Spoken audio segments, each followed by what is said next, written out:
I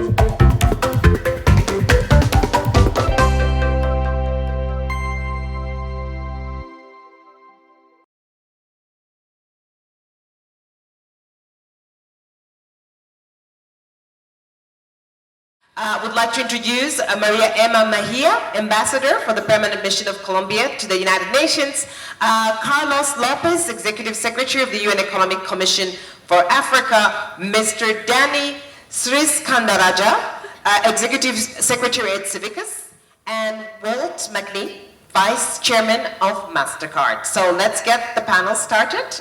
Maria?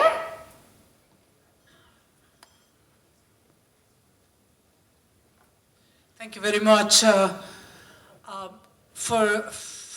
Being in Addis Ababa is so important for all of us. And don't forget that we have a whole chapter in the Addis Ababa Accord that we are going to sign, hopefully finishing today at 1 p.m. The document. We have the data monitoring and follow-up. So it is a very important, this agenda cannot be fulfilled and the SDGs cannot be fulfilled if we don't have data monitoring and follow-up. The indicators, I recommend to all of you to follow the indicators path. As you know, we will have, Colombia is part of that. Our data revolution is taking an active part in the agency expert group of Sustainable Development Goals indicators that is being constructed. So I would recommend very much that the 28 countries that are involved, statistical commissions involved in the process of building the indicators, that will be essential for the future. So I will recommend that we follow up, because in March we will have to have the indicators. So they will give us a path in how to go. And partnerships. I think here we have a full evidence of the commitments. Africa, we saw it, now Latin America and the Caribbean. We need it as much as the rest of Africa needs and the rest of the developing world. So we trust that these champions we are going to construct in this process, and it's about people, and it's about, as Amina Mohammed said at the beginning, it's about a new world where poverty is eradicated by 2030. That is extreme poverty, but as the President of Liberia said recently, she was always asked, why extreme poverty, and what about me that I'm poor? So it's about poor, many of our poor all over the world. So thank you so much, and let's work together. And it is not only governments, it has to be partnerships, as we have seen with all of you here. Thank you so much. In the excitement, I actually didn't introduce one of the panelists. Sean Sherlock, Minister of Development from Ireland. Thank you very much. Just to say in the first instance that I'm absolutely delighted to be here, and I just want to say well done to the One Foundation for taking the initiative on this global partnership on sustainable development data. We live in a world full of acronyms, and I'm about to add to the lexicon, if you will, TAD, T-A-D-D, timely, accurate and disaggregated data. And that's really what we need. We need to ensure that there's a greater degree of interoperability between all of the institutions. We need to ensure that countries like Ireland, who are working at the bilateral level through Irish Aid and the multilateral level, need to ensure that there's a greater degree of synergies and collaboration in order to give effect to the next big agenda, which are the SDGs. We are working very closely with organizations like UNECA. We're working with Carlos, for instance. We're supporting farmers in the Tigray region on agricultural data, real-time data from farmers, working with the regional government through organizations like TARI, and that's helping farmers on the ground in relation to crop yields, for instance, and that's having an impact. We've supported the Ethiopian Commodities Exchange real-time information for primary producers producing coffee so that they can be confident that they're getting the right price and they're not, if I use this expression and forgive me, so they're not being screwed over by the middlemen. So we really need to start working together. I stand before you as a former Minister for Research and Innovation. My government has used taxpayers' money smartly to invest in big data, data analytics, working with the private sector, working with academia, developing that three-legged stool, if you will, and ensuring that we can leverage those opportunities in an Irish context. But we need to ensure that we can translate that opportunity globally, and we have to stop being hung up about intellectual property.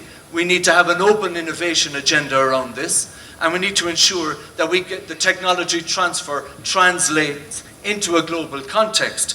And I was reading the OECD report yesterday on the use of the multilateral aid system, and I counted 15 organizations. I stopped counting at 15 global multilateral organizations. There are a lot more that we know of. But we need to start working together globally to get our act together on this agenda, and it has to be given a sense of urgency. I've just hit the 30-second mark. I'm going to finish on time. Thank you very much. Well done. Well done. Carlos Lopez. Thank you, Sean. You did well, and we want to thank you for the support that we received from. Well, I want to tell you first about the data value chain. You know, it's not very different from what happens in Africa in relation to many other value chains, where normally we export raw and we have no control over the real value. On data is exactly the same. So most of the data that is generated in Africa is like a value chain. It's very raw and we don't control the value. And we have to change this reality. The ecosystem that we are dealing with for data is not really in favor of Africa. And if we want to have value addition to the data processes of Africa, we have to do it with the Africans. All the goodwill is welcome, but really it has to be done by the Africans. Because there is a unique difference in doing data for monitoring and doing data for planning. It's not the same. When you do data for monitoring, you are basically using the evaluation methodology and reporting. That's what you are doing. We are tired of reporting. We need data for the planning of our own future. I have 3 points to make. The first point is about data accountability. If you look into how data series are produced in Africa, the majority of the data series are based on projections. Lots of projections. And all these projections, we have no control over them. And you end up having ministers of finance waiting for someone from Washington to tell them what is their GDP growth for the year. This is not going to happen if they control the data systems. And controlling the data systems is not about the political control of the data systems. It's about having the technological capacity to make the difference, because we have to leapfrog. And if we are going to do data accountability, we have to hold people accountable about the numbers they publish. And this is exactly what the ECA is doing with a new series of country profiles. What we are trying to do is basically very simple.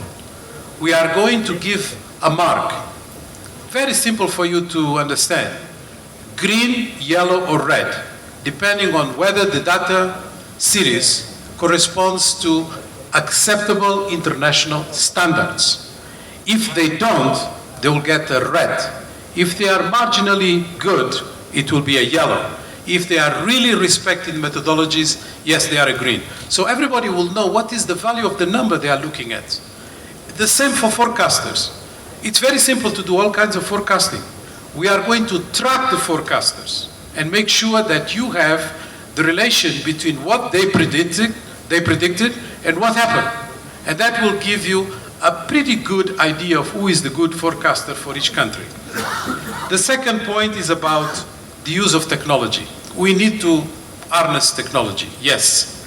But harnessing technology is much more complex than it looks.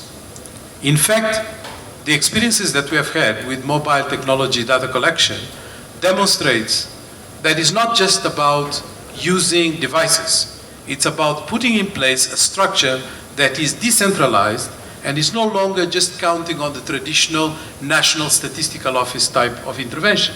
So this will allow for a completely different involvement of many on the issue of technological advances. And the last point is about the construction of an Africa data consensus. This is a very important movement that is taking place. We are part of it. And the objective is very simple, is to make sure that we have communities of users of data that become also producers of data. And that they are going to be part of this revolution because they will be not only contributing with a better dissemination of information, transparency, all the things that come with it, but also because they will contribute with the production of the data itself. And I think that is what is going to make the difference, because once you have a consensus, we'll repatriate to Africa all this debate. Because again, goodwill from everybody is fantastic, but Africans have to do it themselves. Right, thank you. Danny. So I get turned on just as much as you all do about data. But occasionally, just occasionally, I stay awake at night worrying about this so-called data revolution. This may well be the first revolution in history where people are involved, where we seem to think that somehow the data revolution will happen in server rooms in the Silicon Valley or buildings in Washington or New York or in the ivory towers of universities in the global north, and it won't. This data revolution will not achieve its true potential, which is the accountability revolution, unless we pay attention to the power of citizens to generate, use, curate data to hold power holders to account. And so while we welcome all of the wonderful commitments that are being made, I think our big plea at Civicus is to pay attention to the bit that's going to be potentially the most transformative, which is investing in the ability of citizens and civil society to generate, use, and curate data. From Civicus, we have two pledges that we'd like to make. Some of you will be familiar with something called the Big Development Data Shift that we've been undertaking, an attempt to invest in that capacity of civil society, to shift the power of data back into the hands of people.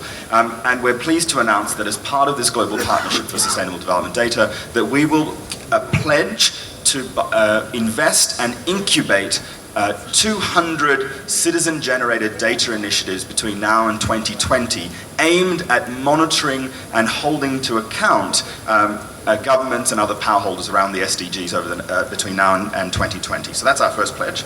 Our second pledge is that we will do our best to ensure that whatever we create through this global partnership will include the full participation of civil society, including those organizations that can't afford to be here, that aren't well-resourced enough to produce fancy reports yet, but need to be part of that picture. So we'd love to be a champion, a supporting organization in building that effective architecture to make sure that this global partnership does deliver both the data revolution and that accountability revolution. Thank you.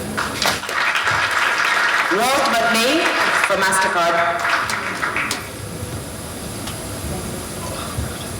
Thank you.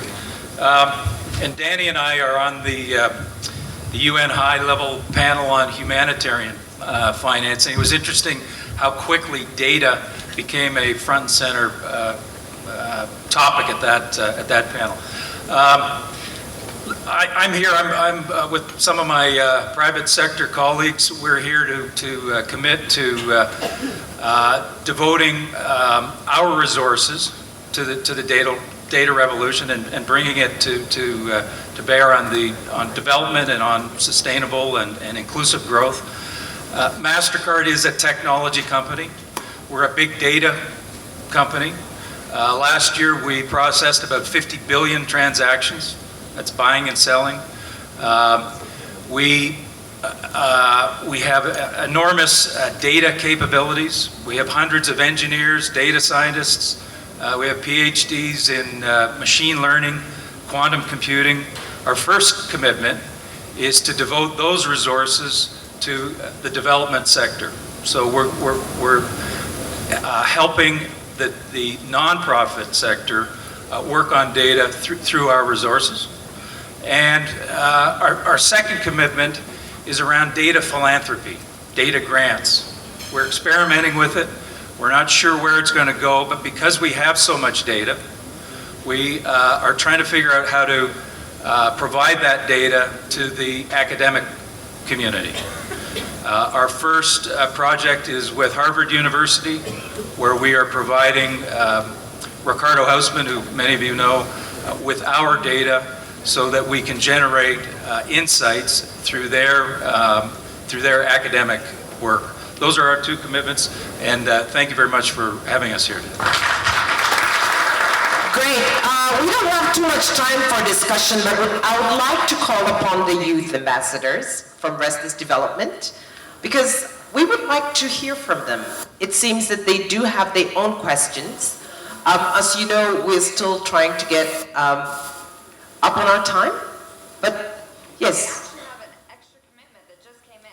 Oh, great. So let us then hear from the extra commitment, Giampaolo Cantini from the Ministry of Foreign Affairs in Italy. Thank you very much. Sorry to interrupt your schedule, but I have a conflicting schedule in the other room. I'm Giampaolo Cantini, the Director General of Development Cooperation at the Italian Ministry of Foreign Affairs. I'm happy to announce that Italy is joining the Global Partnership on Sustainable Development Data. We do believe that this is an area absolutely crucial for the implementation of the future agenda for sustainable development. We have an excellent work that has been done by the advisory group appointed by the Secretary General last fall. We have an excellent basis. On a national basis, Italy is committed to a program of capacity building in this area with a number of countries, including Ethiopia. So we are very happy to announce Italy joining this global partnership. Thank you very much. Wonderful news. Thank you. Thank you so much. Thank you. That's great news. And we'll be taking a question. The youth ambassadors have questions to ask, and they will ask their own questions, as we didn't have time to get from the audience. So one question, and the answer is 60 seconds. So you've got your work cut out. There's a microphone there, so whoever is going to be answering, if you can grab the mic and go ahead. Okay, go ahead. Thank you. My name is Iskas Tadele from the Youth Governance and Accountability Task Team. We've been working in different situations to ensure accountability and governance is also included in the SDGs. So my question to the panelists, it is known that the young people make the majority of the world's population. And how will this partnership impact as a young person for my future? And how will it support us in monitoring also the SDGs? Thank you. Thank you very much. If we can get Sean, you want to take that to answer? Well, very briefly, I mean, if I understand the question correctly, and if it's in the context of data and the data revolution and the agenda that we're on today, well, you guys are the guys that have made the step change already. You're what I call the digital natives. You're intuitively tuned in to the possibilities. Carlos speaks about, it's not enough to have the mobile technology, it's how you build the back office architecture to analyze the data. But you guys are out in your communities right across the globe, and what I've noticed in an Irish context is that the messaging coming from younger people, you guys are networking with each other, you're actually cutting out people like me, which I think is a good thing. At government level, you're interacting with us, but you're just getting on and you're just doing it anyway. And so what we need to do is to see how we can tap into that energy, support it, resource it if we can, build out good collaborations with the private sector beyond mere CSR, and build out academic collaborations, and 10 seconds, okay. And build out good academic collaborations, bring you in, and actually partner with you. And if we can partner with you guys, that's where the transformation is going to take place. Because it's going to be at community level, it's going to be in the universities, the academic institutions, and that's where the real rubber will hit the road on this agenda. Okay, Danny?